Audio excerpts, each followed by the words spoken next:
international networks of technicians and scientists and public health professionals. We convene lots of different groups, and we meet virtually through either teleconferences or video conferences. So it's a series of meetings, and then in between there, we read, we write, we review. We try to have some lunch in there if we can, and have a little coffee, a little food. But every day is very dynamic. It's very interactive with not only people within WHO in headquarters, but in our regions, but also globally. So we are very, very fortunate that we work with incredible partners globally, and we bring them all together through different types of teleconferences. Thank you, Maria. You mentioned that on a daily basis you're in touch with a network of scientists and technicians and experts. And I remember last week, towards the end, we received a question that we didn't address. How can we better communicate science and slow nature of scientific processes rapidly to adapt them into policies and behaviors that we need public to take now during the pandemic? So that's a great question, and sorry we didn't get to it the last time. I actually think that the science in this pandemic and for this pathogen is happening incredibly fast, and remarkably fast. If you think about it, we're 7 months into a new virus, a new pathogen that we knew nothing about before.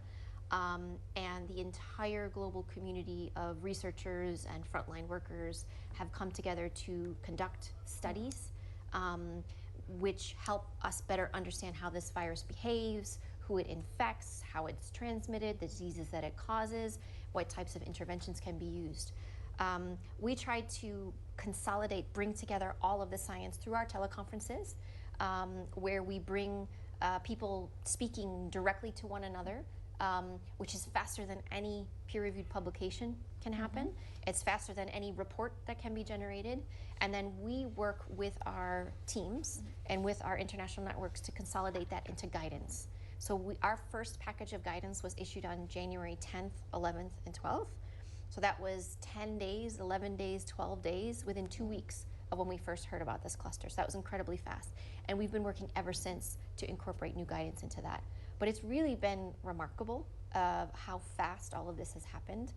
Mike and I and the Director General and our Chief Scientists and many people across our regions try to communicate what we know about it through press conferences, through these Facebook Lives, through different Q&As. We try to do that as often as we can. But not only what we know, but the uncertainty around what we know. And I know that can be confusing to some people, but we're really working hard to even push everybody to work even faster and do really high quality research so that can inform our guidance. Thank you, Maria, and for explaining as well all the efforts that you, Dr. Mike Ryan, and Director General and other experts are putting as well to inform public timely on everything we know and we still need to learn about. So, Dr. Mike Ryan, how does your day look like as WHO Chief of Emergencies? What she said. No, it's obviously the same kind of diversity. I think so many of our staff have been working 7 days a week for 7 months. So there is the day you plan, and then there's the day you have. I think we all know that one, right? Today will be a fairly typical day, you know, starting with the morning meetings, but then I would have gone in to meet Walid Obidat, the ambassador from Jordan, and then straight into a global teleconference on the Solidarity Fund, because we've received over $215 million through the UN the Solidarity Fund for COVID-19. Thank you all.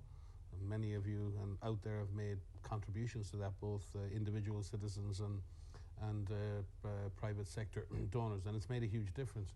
And that's allowed us to invest in research, it's allowed us to invest in protecting refugees through HCR, it's allowed us to invest in research and development, it's allowed us to invest in training and so many other things, and it's really added value. And we have to meet every week to go through how those projects are going, how the money is being spent, just to ensure that we're getting good value for money for all of you who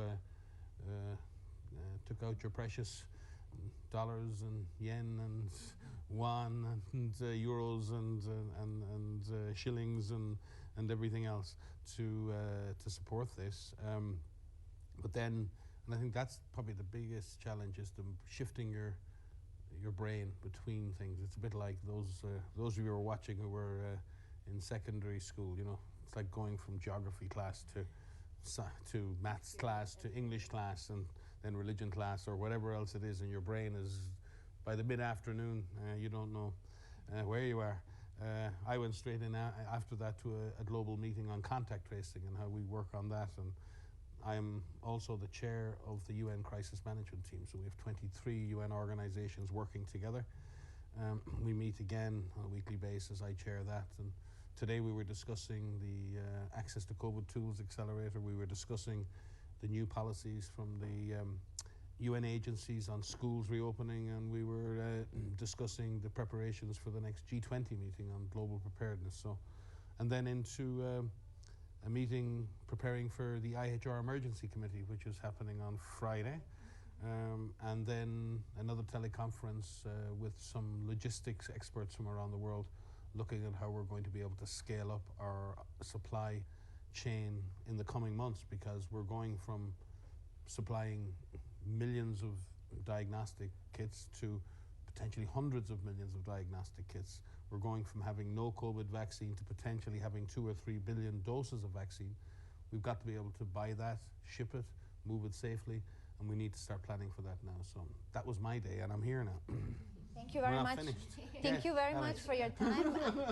I would just like to stress that COVID is not the only emergency that you are overseeing and the WHO is responding to. We still have Ebola in DRC and other humanitarian crises. So I'm sure you have a lot more meetings on these emergencies as well. I was just giving you the COVID ones. The COVID ones, yes. We can do the Libya one, and we can do the Syria one, and the Yemen one. And I think that's it's a very good point, Alex, because we cannot forget that there are literally hundreds of millions of people around the world who are, already suffering huge issues of food insecurity, conflict, lack of access to health services, and we have to keep our eye on ensuring that we continue to serve them. Yeah, you're right. Thank you, Mike. You also mentioned IHR, International Health Regulations, and the emergency committee that meets on Friday. But tomorrow we are marking six months since we declare public health emergency of international concern. That's the highest alarm that WHO can raise for emergency. How do we raise that alarm, and why does it matter? The international health regulations is, in a sense, is the international law around epidemics and emergencies, and it was entirely revised in 2005. It took 3 years, and governments from all around the world, and people say that the WHO and IHR are the same. Well, in fact, the IHR was negotiated by our member states. 194 countries came together and they said, okay, how are we going to manage epidemics together, and what are the rules going to be? And they spent 3 years negotiating that. Came into force in 2007, and it's been 13 years that we've had this new and revised IHR. But we've only declared 4 public health emergencies, global public health emergencies, in that time. So it shows you that the WHO doesn't declare global public health emergencies every day. Where we have, right now, today, we have 33 emergencies around the world, but they're operational emergencies, things that are bad, and they require us to respond, but they're not considered by the global community as global public health emergencies that require this collective action at global level. The first one that met those criteria was the pandemic of 2009. And I think that's the essence of the IHR, is when the IHR Emergency Committee gets together, and that is selected from a whole series of representatives that are suggested by our member states. They get together, we brief them on the existing emergency. They come to a determination of whether that event meets the criteria that represent a global public health emergency, and they advise the Director General of that. And on the 30th of January, they declared, they advised the DG that this was a global public health emergency. And in that sense, that's a call to action, because that's essentially saying to the world, this was an emergency, but now we are giving this a completely different status. We are saying collectively, globally, this represents a threat to the world.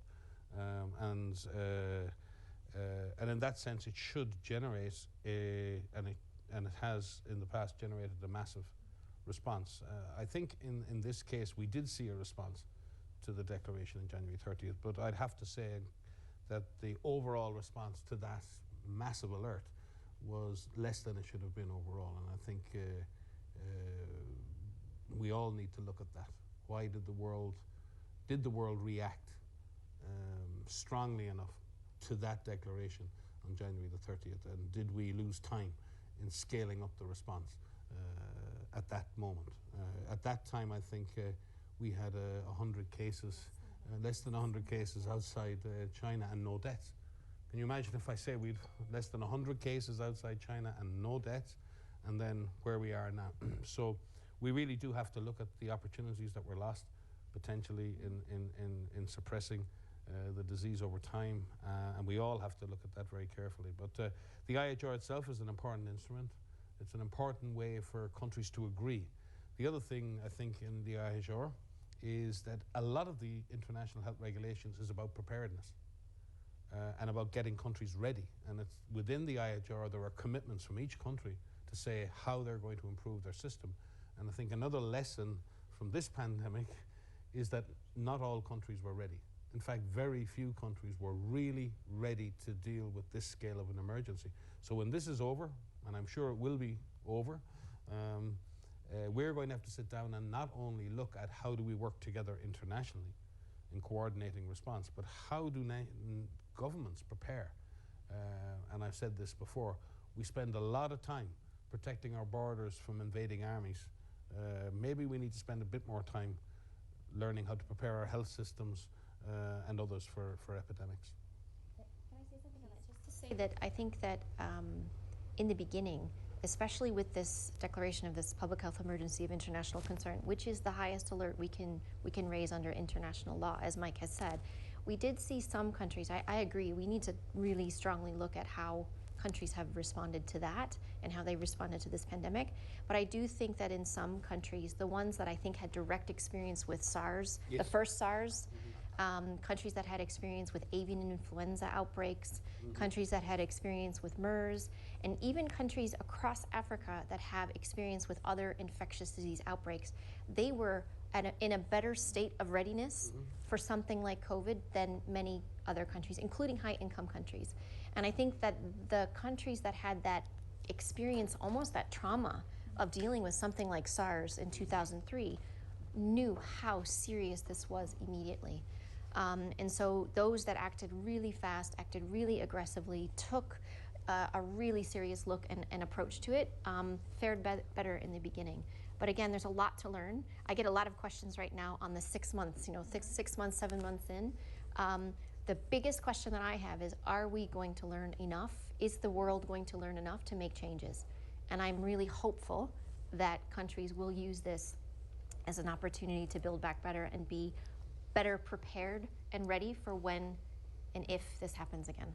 Thank you very much. But I think this was very helpful for all our viewers to explain how the IHR works and how we can declare a global emergency. I think it's worth as well repeating, as we've been consistent in our recommendations, what all of us can do to stop the spread of this virus. So I think it's worth mentioning as well, what are the measures on individual level that we can also take to support the response? Yeah, so I think there's a lot that people can do, and I think everyone really needs to understand that they have a role to play. I say this a lot, and I will continue to say this, because we need everyone on the planet to understand that you have a role to play. Whether you are an adult, whether you are a child, regardless of where you live, and whatever type of situation that you're in, you have a role to play. It starts with the basics. It starts with the hand hygiene. Clean your hands where you can, when you can, with soap and water, with whatever means you have, with alcohol-based rub. Physical distancing, so at least 1 meter apart, and this is, at least 3.5 feet for those of you who don't use the metric system, to practice respiratory etiquette. So that means cough or sneeze into your elbow. It means wearing a mask where appropriate. There are specific settings where we encourage the use of a mask, where you cannot do physical distancing, where the virus is present. It includes staying home if you're unwell, contacting the hotline, contacting your medical provider to ask, what should you do? Should I get a test? It means adhering to the recommendations where you live. So in situations in certain countries, you're asked to wear a mask, you're asked to stay home, you're asked to follow certain rules. Please do so, because that will help break chains of transmission. And it means get involved. Find different creative ways in which you can support the response by helping, checking in on a loved one, checking in on someone. Keep yourself physically distanced, but just check in on people. We have to acknowledge that this not only has an impact on our physical health, but it also has an impact on our mental health. And there are many people that are feeling alone. There are many people that are feeling scared. So there's ways we can be kind to one another and help. And then there's a whole slew of activities that governments need to do and leaders need to do. And I think we've outlined those before. But individuals, really, please be informed, be alert, be aware, find good sources of information. Thank you very much, Maria. There's a lot of questions coming in from our viewers, and we are very grateful. I'll start with this one from Twitter. Although many are taking precautions like mask wearing and physical distance and also the lockdown measures, still the virus is spreading. Why? Well, there's lots of reasons I think that the virus is spreading, but the virus likes people. It needs people to pass between. And so where we see transmission occurring, it's between people who are in close contact with one another. In many countries that have had success in bringing the outbreaks under control, they're starting to see some resurgence. They're starting to see some outbreaks. And many of these outbreaks are happening in specific settings. So, for example, we've seen some outbreaks occurring in nightclubs.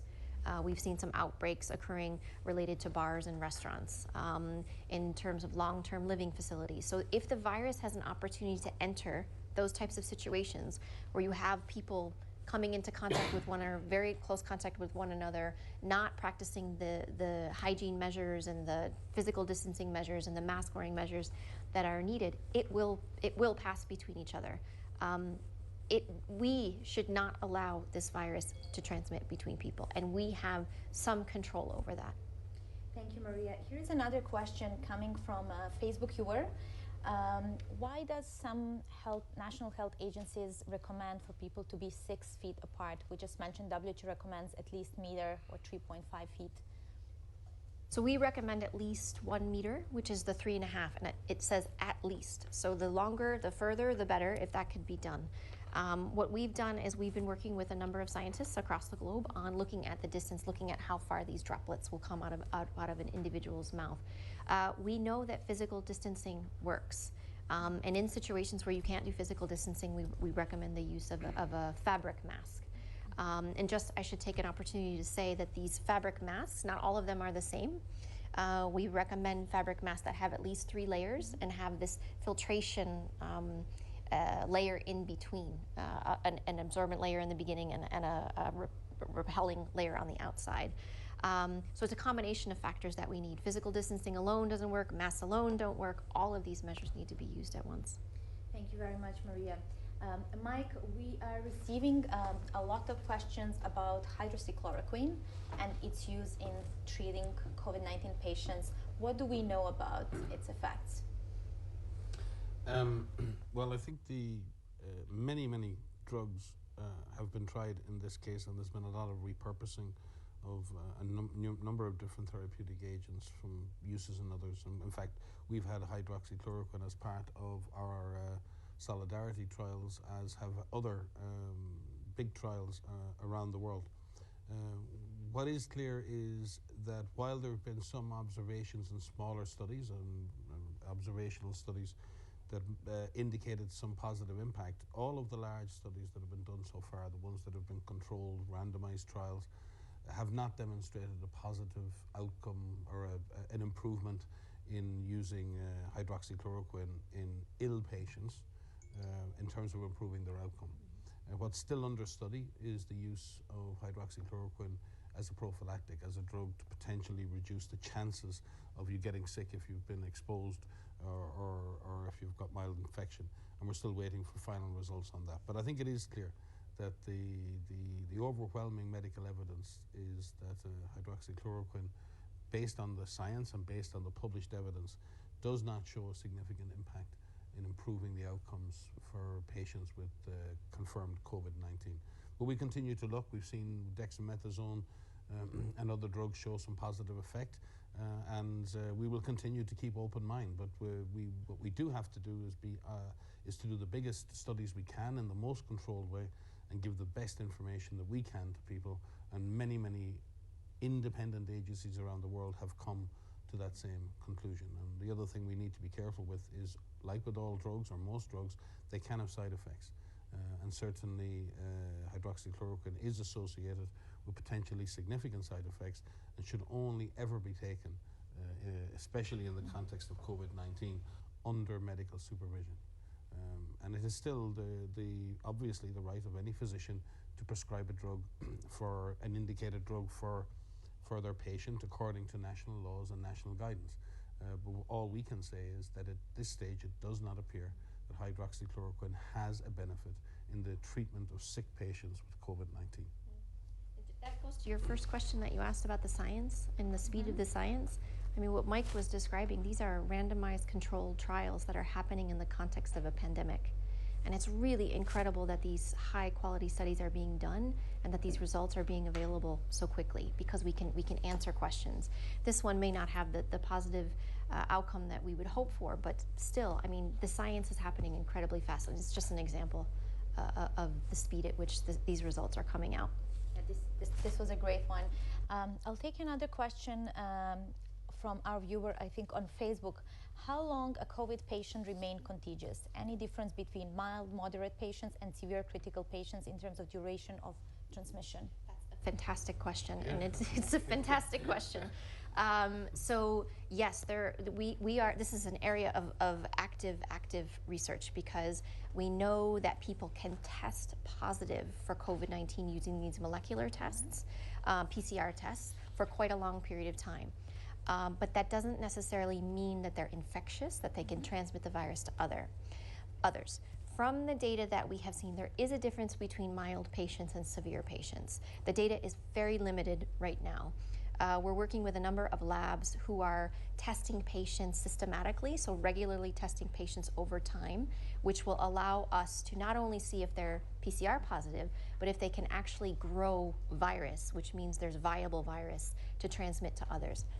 What we know so far is from mild patients, there are 3 or 4 studies that have shown that someone can transmit the virus to others for up to 8 days, maybe 9 days, but they don't identify live virus after 9 days or so. There is a difference between severe patients. There's one study, it's in a preprint, and the lab shared these results with us through one of our international networks and teleconferences, actually 2, saying that someone who's more ill, someone who's really severe, we can find live virus from them up to 3 weeks. But those individuals are in hospital and they're isolated.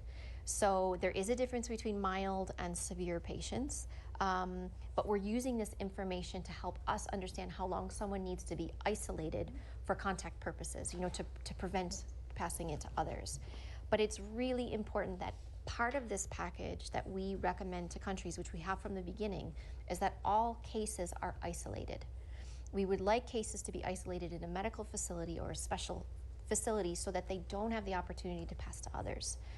There are situations where people who are mild, who don't have underlying risk factors, who are under 60 years old, who can be cared for at home if they're infected. But again, if the virus is in the home, then we have to make sure that they don't pass it to other people. So it's really, really important that all cases are identified, even asymptomatic cases, because they can also pass the virus to others. Thank you very much, Maria. Here is the next question coming from LinkedIn. How will I know that I'm COVID negative after I was positive? You mean after? Do patients repeat their tests, or how do they confirm they are That's negative? also a very, very good question. So it's linked to the first question that I just answered. The question's coming. Yeah, keep them going. You're challenging us, and this is, I mean, these are some of the most critical questions right now, because all of these recommendations. I will answer the question, but all of these recommendations that we make have implications on how countries manage this. They have implications for where patients are treated, where they are isolated, and they all have not only a health impact but an economic impact as well. In terms of when someone is negative, in the beginning of this pandemic, we recommended repeated testing. And if somebody had to test negative twice, and they had to have 2 negative tests at least 24 hours apart. What we've recently done is use the data that I just described to give other recommendations that are not testing based, to say when someone can be released and is no longer infectious. So what we recommend now is for symptomatic patients, they have to have at least 10 days, they need to be isolated for at least 10 days from the time that they develop symptoms, plus an additional 3 days after symptoms resolve. If you are asymptomatic, it's 10 days from the time you test positive. We have guidance on this and we have a visual that's coming out, but it does link back to when someone is infectious. But again, we're still learning. We're still learning a lot about this virus. As new data becomes available, we will incorporate that into our guidance. Thank you very much, Maria. A few of our viewers on Facebook are asking, is it possible to infect it again with COVID-19 once you already suffered it or not? Another very good question. So what we expect is, and what we are seeing, is that people who are infected with the SARS-CoV-2 virus, this is the virus that causes COVID-19, they develop a response, an antibody response, which is something that naturally happens after any infection. What we're trying to understand is what this antibody response means in terms of immunity, in terms of protecting them against another infection, how strong that antibody response is, and for how long it lasts. We don't have a full picture of this yet. We do expect that people will have some protection for some time, but again, we don't know how long that will last. Thank you, Maria. Here's the next question. We have one for Dr. Mike Ryan here. There is one, Dr. Oh, this is good. Keep going. You're on a roll, right? A Facebook viewer says by name, Dr. Ryan, there we go. I am concerned about the concept of herd immunity. Some people believe it is better option. What are your thoughts on this? Herd immunity is a term that's generally reserved for people who work on vaccination, and because we want to try and understand when we're designing or developing vaccines what proportion of the population do we have to vaccinate in order to stop the disease moving. You don't need to vaccinate everybody. And in that sense, I think everyone gets that. If we're sitting in a room and I'm in the middle of the room and everyone around me is vaccinated, then I'm in some senses protected by a wall of people. And if the next person who has the disease is far away from me, then it's going to take a lot for that disease to move towards me. And that's the concept of herd immunity. What proportion of the population do you need to vaccinate in order for that effect? And that's what's called the herd immunity effect. It means, in a sense, that you don't have to be perfect in your vaccination campaign in order to achieve disease control. You get an advantage. And for different diseases, that's at different percentages. So in general, for viral diseases, it's probably somewhere between 60, 70, 80%. For measles, it's higher because it's very infectious. It spreads very easily, and you need a much higher number of people. So herd immunity is essentially the number of people in the population who are immune to the disease. And that's usually achieved by vaccination. This has been somewhat taken into the COVID world, where without the vaccine, people say, well, the number of people who are positive in the community is 5 or 10%. How many people need to be positive in order for us to reach herd immunity? Well, it's a debate. We don't know what that number is. Most scientists will agree that it's somewhere between 60 and 80%. Others would think that it could be lower. And I won't go into the epidemiologic and mathematical details of it, but there are certainly arguments that it could be a little lower. But whatever that number is, we're nowhere close to it, which means this virus has a long way to burn in our communities before we ever reach that. So the idea that we would have herd immunity as an objective, in some senses, it goes against controlling the disease, because if you were to say, well, we need to have a herd immunity of 70% and we should let the virus spread until we get 70%, we've seen what happens. Hospitals get overwhelmed. A lot of people die. And again, what we don't realize or we don't understand fully yet, and I think it's something we need to understand a lot better, and I say this to younger people online, there is this perception, and it's true, that the vast majority of younger people have a milder version of this disease. But we've seen significant long-term impacts. Yes, they don't die, but we don't fully understand the long-term impacts of this disease. And anyone who's looked at patients who are severe with COVID realize that this is a very severe multi-organ disease that stresses many systems in the body, the cardiovascular system, the neurologic system. And we will have to assume that in milder cases, that similar process may be happening at a milder level. And we don't know what the long-term impacts of that are going to be on people's long-term health. We've seen perfectly healthy young people go to hospital, have a moderate disease, and then come out and find 10, 15 weeks later, they still can't run, they can't exercise, they're out of breath, they're getting coughing fits. Who wants or needs that? So I think we really have to come to grips with, yes, COVID mightn't kill me, but COVID could debilitate you for a significant period of time. And therefore we have to take it seriously. We have to take protecting ourselves and protecting others seriously. I said it, I think, last week. At some level we have the right to potentially risk harm to ourselves. We have no right to risk harm to others. And I think we need to look at that very, very carefully as well. Thank you, Mike, very much. You mentioned now that COVID may prevent some people or disable some people to go gym and do some sports for some time. We're receiving a lot of questions from several viewers across platforms about going to gym at the moment. Is it safe to go to gyms and exercise? Some countries are reopening gyms. So what is your opinion on that? I think it's very similar to the arguments that have come up around opening schools or opening other venues. When people mix, as Maria has said, the virus likes people. You put people together in closed environment, particularly where they engage in strenuous activity that may involve them producing droplets, heavy breathing, shouting, whatever else. And in that sense, gyms and have been shown in this outbreak to be associated with higher levels of transmission. But, and I say but, because if there's no disease in the community, then the gym is safe. So everything about these environments like gyms or bars or nightclubs or anything else, the risk of those environments depends entirely on what is the risk in the community at large. And if you've worked together, and if the community have worked together with the government and transmission in the community has been suppressed to very low levels, then going back to the gym is fine. And I think when those risks are low, they still need to be managed.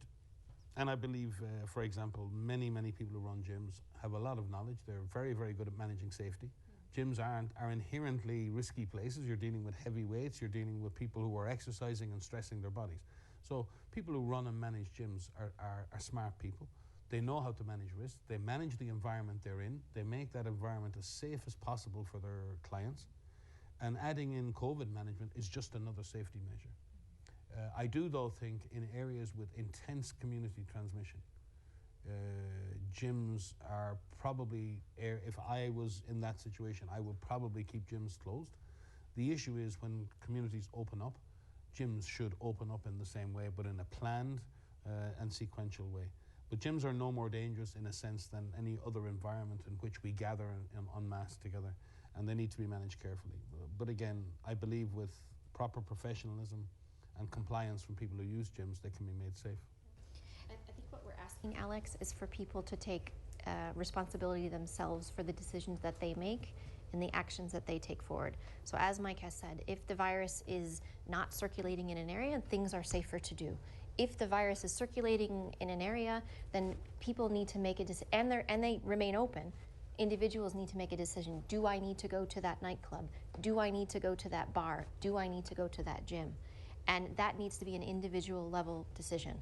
If the virus is circulating, if there aren't proper measures in place, then perhaps you should skip. There are other ways that you can exercise. It's really important to stay physically fit, and so there's different things that people can do. They can run outside, or they can do an exercise class in their homes, in different ways to keep physically fit. But not only do the owners of these establishments need to take precautions, those who are attending these establishments also need to take responsibility, because it's not only a matter of protecting themselves, it's a matter of, if I go to that gym, if I go to that nightclub, and I happen to get infected, whether it's at the nightclub or it's on the public transport or however it is that you got there, you could bring that virus home.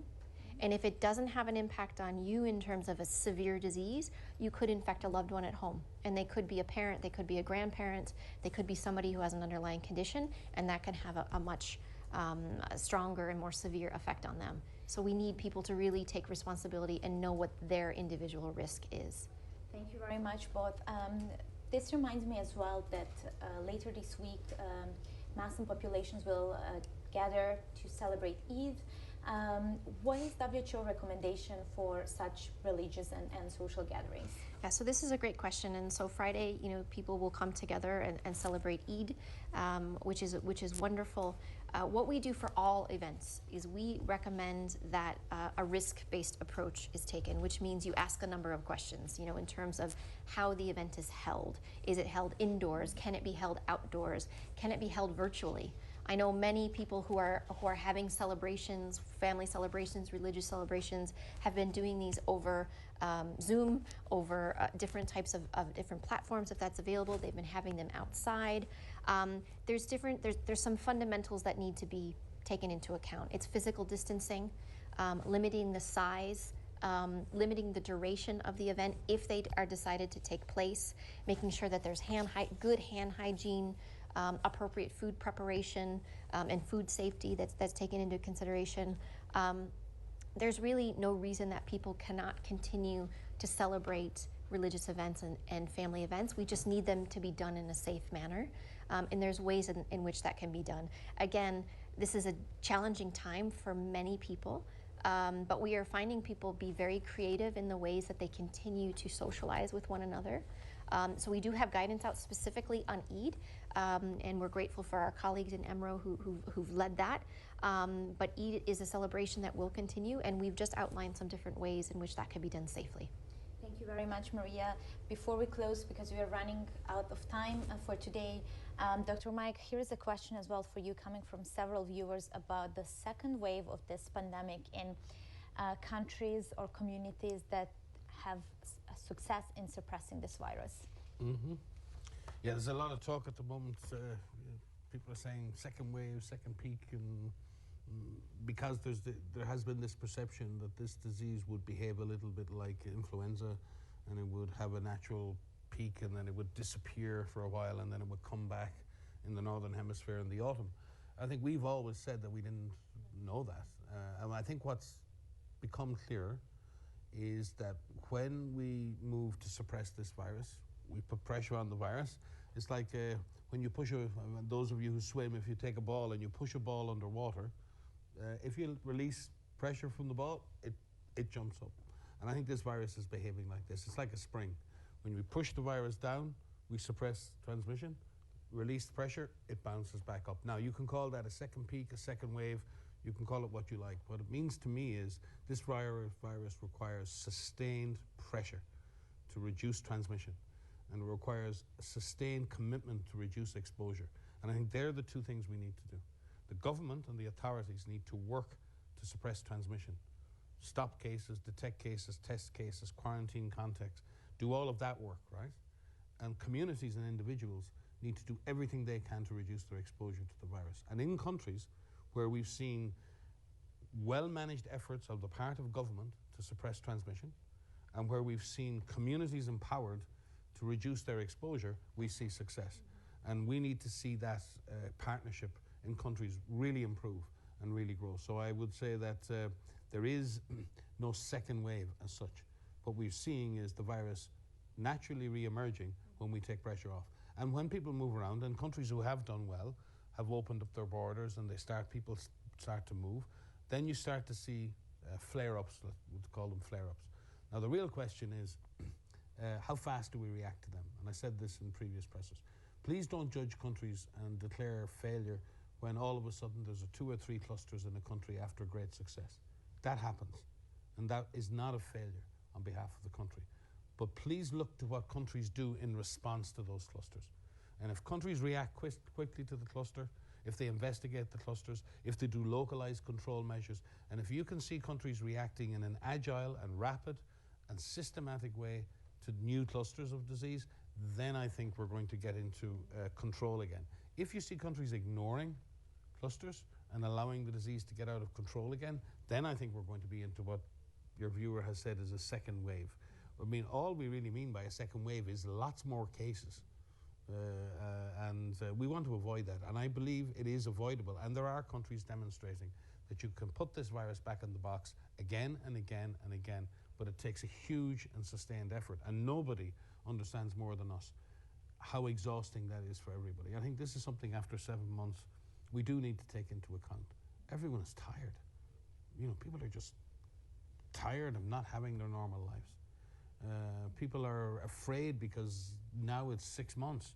My kids aren't in school, and how long is my unemployment going to last, or will my employer still keep me on? So this second wave of anxiety too, as people look at the long-term potential for this virus to stick around. I do think, and this is where I think in a crisis, you can either fold and accept your fate and say, well, there's nothing we can do, or you can redouble your efforts and say, look, what we can do things.